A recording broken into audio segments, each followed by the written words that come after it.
같이 나누실 말씀은 구약성경 룻기 2장 1절부터 4절 말씀까지입니다. 구약성경 룻기 2장 1절부터 4절 말씀까지입니다. 우리 같이 한 목소리를 읽겠습니다. 시작. 나오미의 남편 엘리멜렉의 친족으로 유력한 자가 있으니 그의 이름은 보아스더라. 모압 여인 룻이 나오미에게 이르되 원하건대 내가 밭으로 가서 내가 누구에게 은혜를 입으면 그를 따라서 이삭을 줍겠나이다 하니 나오미가 그에게 이르되 내 따라 갈지어다 하매 룻이 가서 베는 자를 따라 밭에서 이삭을 줍는데 우연히 엘리멜렉의 친족 보아스에게 속한 밭에 이르렀더라. 마침 보아스가 베들레헴에서부터 와서 베는 자들에게 이르되 여호와께서 너희와 함께 하시기를 원하노라 하니 그들이 대답하되 여호와께서 당신에게 복 주시기를 원하나이다 하니라. 아멘. 우리가 어제 말씀을 통해서 베들레헴으로 돌아온 그 나오미와 그 룻을 베들레헴 사람들이 정말 같은 마음으로 아파하고 같이 위로해주고 또 이렇게 사랑해주는 그런 모습들을 봤습니다. 근데 그런 고향 사람들 앞에 나오미는 정말 나를 말하라 불러라 그러면서 자기의 그 고향 사람들을 등지고 떠났던 거 그거에 대한 미안함 또 자기를 반갑게 맞아주는 것에 대한 또한 감사를 그렇게 표현을 했습니다. 그러나 나오미는 분명히 확신하는 것은 그의 삶 가운데 하나님이 일하셨다. 전능자가 간섭하고 계신다라는 그런 믿음을 백성들 앞에 그 베들레헴 사람들 앞에 이렇게 고백을 했습니다. 또 성경은 그때가 바로 보리 추수할 때였다라는 단서를 남기고 2장으로 이렇게 넘어옵니다. 오늘 본문에 보니까 1절에 나오미의 남편 엘리멜렉의 친족으로 유력한 자가 있으니 그의 이름은 보아스더라 그랬습니다. 사실은 뭐 이런 배경이나 아니면 뭐 누가 있었다 뭐 이런 이야기들이 나오미와 룻의 가정에게 뭐 필요한가 이렇게 생각할 수 있는데 우리가 앞에서 그 1장 22절 마지막에 보리 추수할 때에 이렇게 돌아왔다. 베들레헴으로 돌아왔다. 그 단서가 한 가지 그리고 또 한 가지는 바로 엘리멜렉의 친족으로 그 가족의 기업을 물을 자 중에 가장 유력한 자가 있는데 그게 누구냐? 바로 보아스다라는 거죠. 그러니까 지금 나오미와 룻은 이런 상황에 대해서 잘 모르고 있는 거예요. 이게 뭐 예전에도 있었던 일이지만 그것이 지금 자기들하고 무슨 관계가 있나 그런 이렇게 전혀 이렇게 연관성을 찾을 수가 없는 거죠. 전혀 예측할 수도 없고 상상할 수도 없었던 그런 상황이었다는 것을 성경이 지금 말씀해 주고 있는 겁니다. 그러나 하나님은 이 환경을 통해서 그들은 예측하지 못했고 그들은 기억하지 못했고 그들은 준비하지 못하고 예상하지 못했지만 하나님은 그런 접촉점들을 통해서 하나님의 선하신 일을 이루어 가시겠다 그 말입니다. 그러니까 우리가 생각할 수 없는 상상할 수도 없었던 일을 이루어 가시는 하나님이에요. 근데 그것을 막 어거지로 만들어 가시는 것이 아니라 하나님의 때를 따라 하나님의 방법으로 그 일을 이루어 가시는 거죠. 2절에 보니까 모압 여인 룻이 나오미에게 이르되 원하건대 내가 밭으로 가서 그럽니다. 지금 이제 룻이 이 상황을 아는 거예요. 나오미 홀로 돼가지고 와가지고 자기가 이제 그 자기 시어머니를 먹여 살려야 되는 그런 환경에 처해 있다는 것을 알게 됩니다. 그러니까 이런 상황에서도 이제 어머니 우리가 어떻게 해야 돼요? 이제 어머니 좀 이 동네 아는 사람들 통해서 좀 이렇게 하면 되지 않나요? 뭐 이런 게 아니라 이 룻은 참 사람이 바른 것 같아요. 바라요. 경우가 있고 또 이렇게 섬길 줄 아는 그런 효를 가지고 있는 그런 사람이었어요.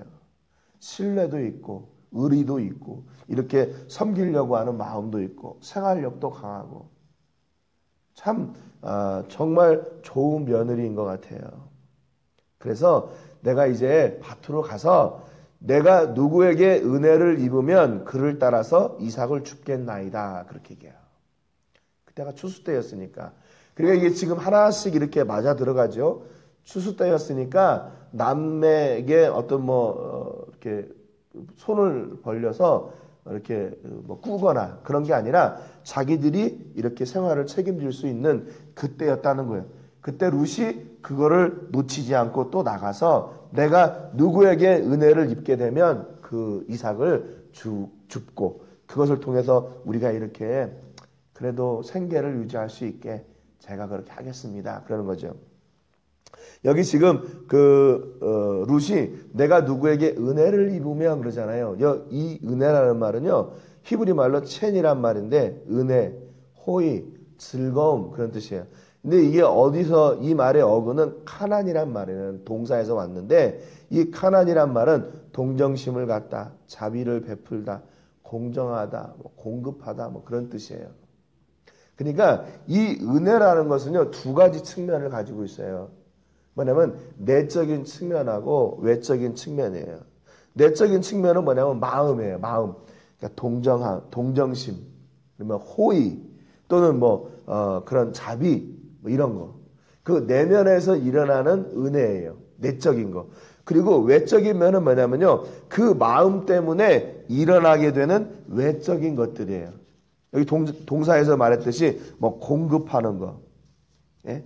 이렇게 돕는 거, 그런 거겠죠. 겉으로 드러나는 거. 그러니까 지금 룻이 얘기하는 이 은혜는요, 그냥 저 사람이 좀 이렇게 하니까 야, 이렇게 좀 가서 일을 하라고 해. 이런 게 아니에요. 저들이 얼마나 마음이 아플까? 저들이 얼마나 지금 빈곤할까? 그러니까 여기 와서 일해서 당신이 이 일을 통해서 당신의 그런 부족함이 채워지기를 원합니다. 그런 거예요. 그런 거. 여러분, 우리가 선교지에서 사역할 때도 그런 경우 있잖아요. 아니, 그런 경우 있나요? 이렇게 마음은 움직이지 않는데 겉으로 이렇게 될 때, 이거 준비된 거니까 야, 너희들이 알아서 이렇게 해라. 이런 거.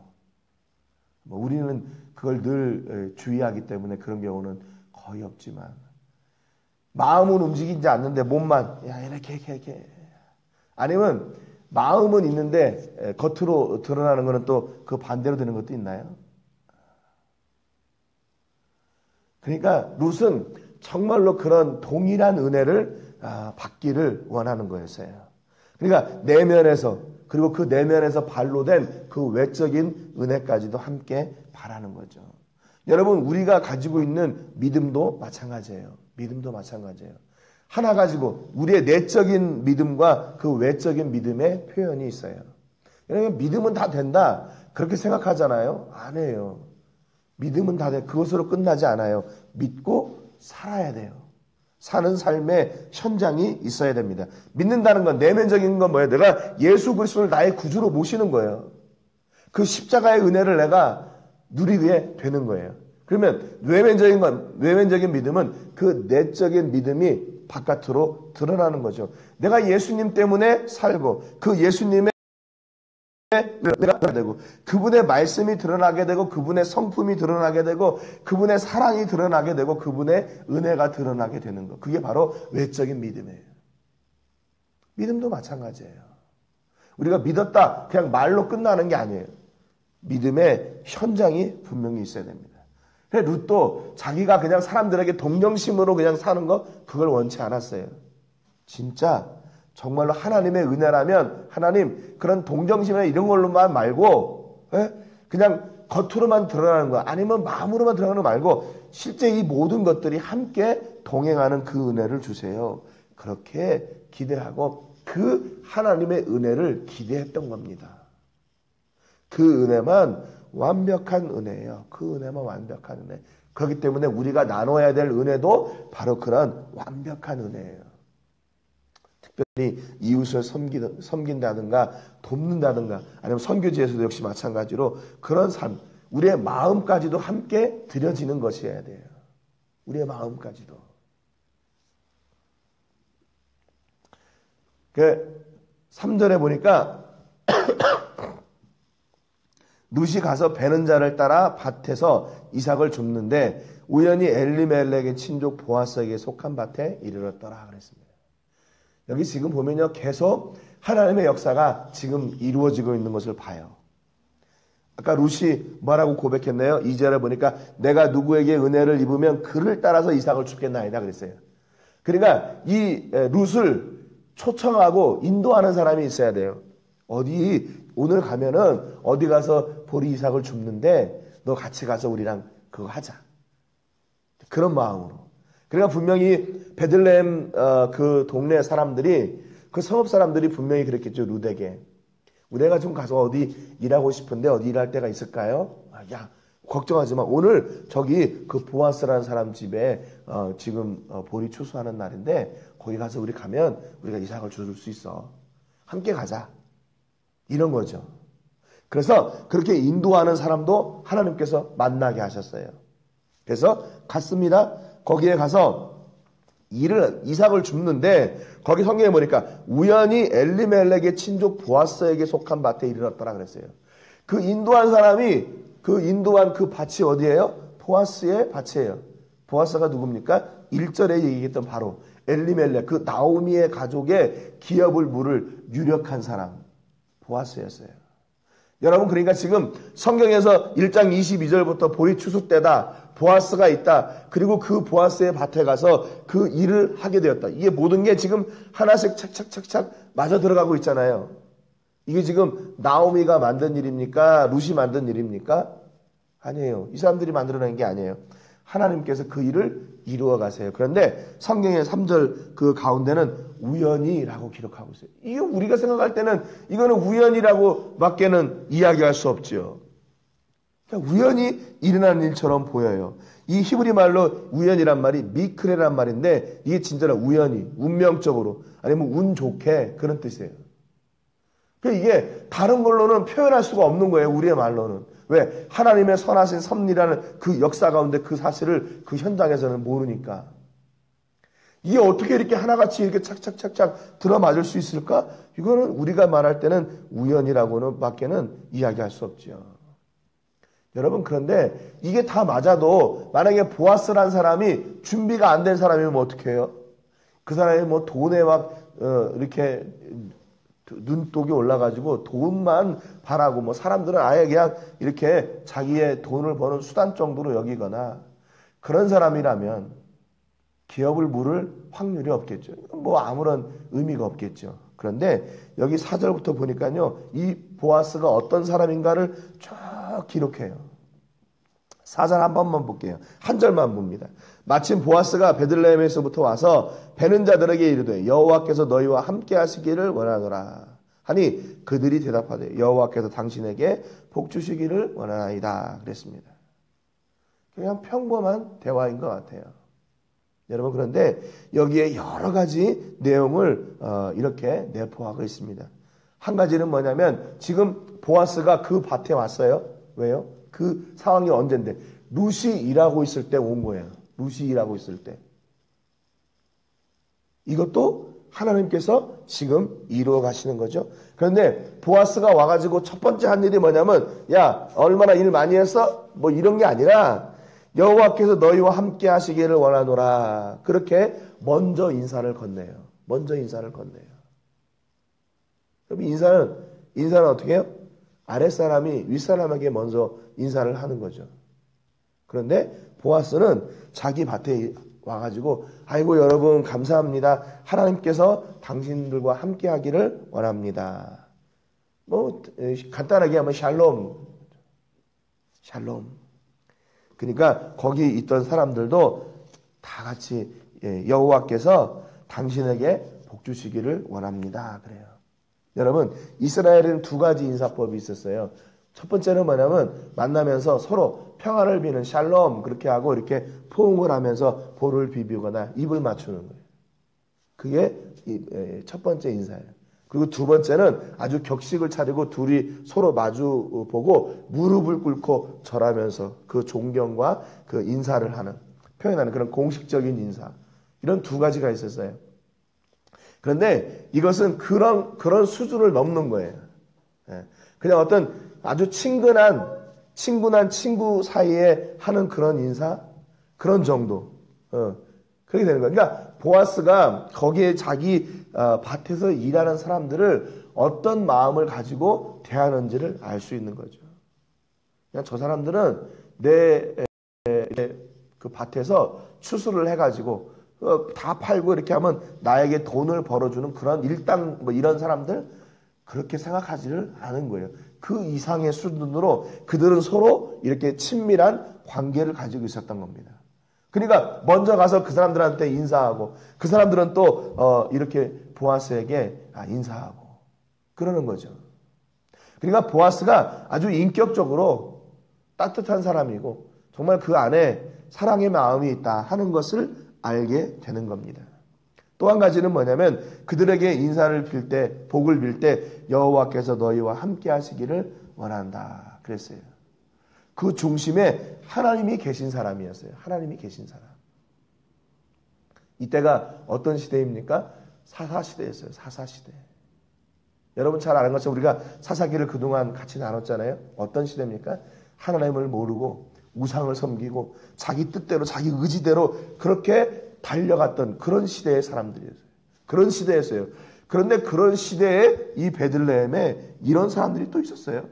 하나님을 중심으로 모시고 당신에게 하나님이 함께하기를 원합니다. 또 그랬더니 그 사람들도 역시 하나님의 복이 당신에게 넘치시기를 원합니다. 하나님의 복을 비는 사람들이 이 시대에 있었어요. 그러니까 보아스는 그런 마음이 따뜻한 사람이고 그는 믿음의 사람이었다는 것이 오늘 본문을 통해서 나옵니다. 그는 내면이 잘 준비된 인격적인 사람이었어요. 그리고 그 인격적인 믿음을 통해서 또한 그 주변의 사람들에게도 동일한 그 믿음의 삶이 있는 삶의 현장이 있는 사람이었어요. 그러니까 이 4절 한 절만 보더라도 보아스가 어떤 사람이고 또 하나님께서 왜 보아스라는 사람을 2장 1절에 이름을 언급하고 그를 통해서 이렇게 일을 이루어 가시는지를 우리가 예측할 수 있게 합니다. 여러분 우리 사람의 성품은요 하나님이 일하시는데 제일 중요한 요건이 아니에요. 제일 중요한 게 하나님 우리가 얼마나 성품이 준비된다 그건 아니에요. 그러나 하나님께서 일을 이루어 가시는데 사용하시는 하나의 통로가 됩니다. 우리의 성품도. 그러니까 이 룻은 하나님의 일을 하기에 잘 준비된 성품을 가지고 있던 사람이에요. 그는 그리고 믿음의 사람이었고 그는 따뜻한 사람이었고 인격적인 사람이었고 사랑의 사람이었습니다. 하나님은 그렇게 나오미와 룻을 통해서 구원의 역사를 이루어 가시기 위해서 때를 준비하셨어요. 그리고 사람을 준비하셨어요. 그게 바로 보아스입니다. 근데 그때는 이게 하나님이 하신 일인지를 잘 모르는 거죠. 그러니까 우연이라고 밖에는 우리가 표현할 수가 없어요. 여러분 오늘 삶 가운데서 분명히 우리의 삶을 통해서 이런 일들이 일어나는 은혜가 넘치기를 주님의 이름으로 축복합니다. 내가 상상할 수 없는 일들, 내가 예측할 수 없는 일들, 내가 계획하지 않았던 일들 가운데서 하나님은 놀랍게 하나님의 일을 이루어 가시는 거죠. 그래서 하나님께서 우리의 때를 준비해 주시고 또한 하나님의 선한 일을 이루시기에 합당한 사람을 준비해 주시기를 위해서 여러분 기도하시고 그 은혜를 누리시는 우리 모든 식구들이 다 되시기를 주님의 이름으로 축복합니다. 기도하겠습니다. 하나님 아버지 감사드립니다. 오늘 말씀을 통해서 나오미와 룻을 하나님께서 어떻게 살리시고 그들을 살리실 뿐만 아니라 하나님께서 어떻게 나오미와 룻을 하나님의 구속사 가운데 이를 이루어 가시는지 그 보아스라는 사람을 또 등장시키는 것을 저희가 봅니다. 사람의 생각으로는 이런 모든 일들이 우연이라고 밖에는 말할 수 없지만 하나님은 그 일을 모두 계획하셨고 준비하셨고 하나님의 선하신 구원의 역사를 이루어 가는 그런 역사 가운데 나오미와 룻이 또 보아스가 있었음을 저희가 봅니다. 하나님 오늘도 우리가 기도할 때 하나님의 때를 하나님의 구원의 역사를 이루는 그 때를 준비하게 하시고 또한 그런 사람이 우리 주변에 또는 내가 될 수 있도록 하나님 기도하게 하시며 하나님의 그 선하신 일을 이루는 그런 구원의 통로가 그런 역사의 통로가 바로 우리가 되게 하여 주시옵소서. 이웃을 섬기되 진심으로 섬기게 하시고 사랑하되 진심으로 사랑하게 하시고 그런 복이 우리 가운데 있게 해 주옵소서. 감사드리고 예수님의 이름으로 기도합니다. 아멘.